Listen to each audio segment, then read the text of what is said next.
Let's talk about one of the most radical experiments in all of history, the French Revolution's attempt to completely wipe Christianity off the map in France and replace it with something totally new. So it really makes you wonder, right? What happens when a government literally tries to cancel religion? That's the huge question that revolutionaries in France set out to answer more than 200 years ago.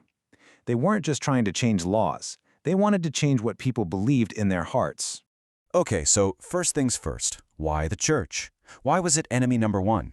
Well, before the revolution, the Catholic Church in France wasn't just a religious institution. It was incredibly powerful. And for the revolutionaries who wanted a brand new start, the church was like a giant wall blocking their path. You see, the church wasn't just about Sunday prayers. It was a massive powerhouse. It owned huge stretches of land, it was unbelievably wealthy, and its teachings helped prop up the king's absolute power through the idea of divine right. So for the revolutionaries, it was the ultimate symbol of the old, unfair system they were desperate to tear down. And they weren't just thinking small, like, let's just limit the church's power. No way. Their plan was to completely scrub its influence from every single corner of daily life. This was meant to be a total reboot of French society, right from the very beginning. And here's where things get really wild. They decided to reset society's entire internal clock. They totally scrapped the traditional calendar. The 7-day week with Sundays a day of rest, gone. In its place, they created a new 10-day week. They even renamed all the months after the seasons, so you'd have months like foggy or hot. And history itself got a reset. Year 1 was no longer based on the birth of Christ. It was the year the French Republic was born, 1792. Just imagine that for a second. A 10-day week. That meant you had to work for 9 straight days before you got a single day off. And that wasn't some random idea. It was a deliberate move to get rid of the traditional Sunday day of rest and worship. It fundamentally changed the rhythm of everyday life for everyone. And they didn't stop with the calendar. They started physically dismantling the church, piece by piece. Churches were shut down and turned into things like warehouses or army barracks.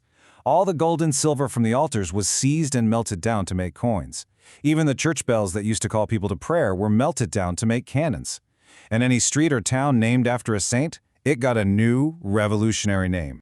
Okay, but when you tear something down, you leave a giant hole, right?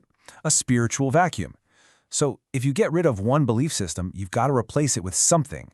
And the revolutionaries' answer was, well, it was pretty out there. Their first try was something called the cult of reason. Now, this was a totally atheistic system, meaning it completely rejected the whole idea of a god. Instead, it was all about celebrating human concepts like logic, truth, and science. Basically, it was a religion that worshipped the human brain. And they didn't do this quietly. Oh no. They took the most famous church in all of France, Notre Dame Cathedral, and officially renamed it the Temple of Reason. They even threw this huge festival inside, where an actress was paraded around as the living, breathing goddess of reason.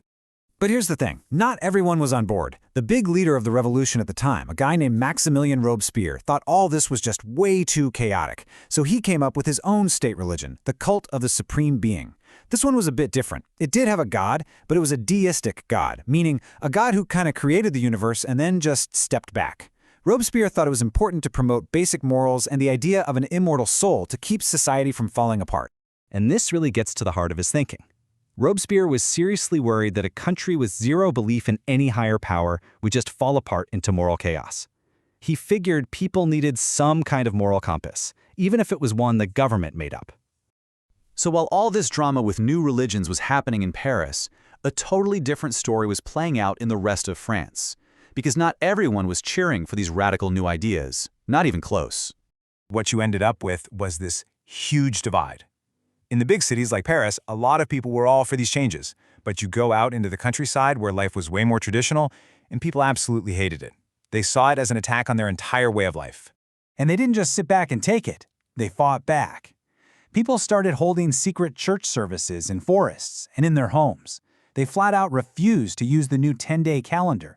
Priests refused to swear loyalty to the new government. And in some places, like a region called the Vendée, it actually exploded into a full-blown, bloody civil war against the revolutionary government. After a while, it started to sink in, even for the most hardcore revolutionaries, that this just wasn't working. You can't just force an entire country to drop centuries of tradition overnight. They needed a new plan, a compromise. And, you know, the excitement for these brand new man-made religions, It fizzled out almost as fast as it started. As soon as Robespierre himself was executed, his cult of the supreme being basically vanished.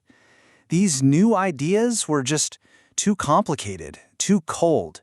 They didn't have that comfort of old traditions that people were used to.